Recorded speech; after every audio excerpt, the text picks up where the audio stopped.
因为摸鞋子摸了10几年，那本身做戏子，在戏子福安街17号开了一家手工的洗鞋跟修鞋店，特地把洗鞋跟修鞋2个行业把它结合起来。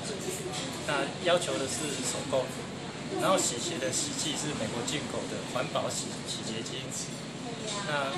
第一不会伤害到你本身的产品，那也不会让人产生过敏的状况。那因为在戏子刚开没多久，所以我的价格还蛮合理的，还蛮公道的。那主要修鞋的部分跟修理包包的部分，包包主要是针对拉链，还有鞋子针对的后跟啊一些疑难杂症，都因为摸很多年，所以多多少少会修一点。那主要希望是说，把这个行业弄得干干净净的、漂漂亮亮的，让现在的消费者能够接受我们这种西洋工业。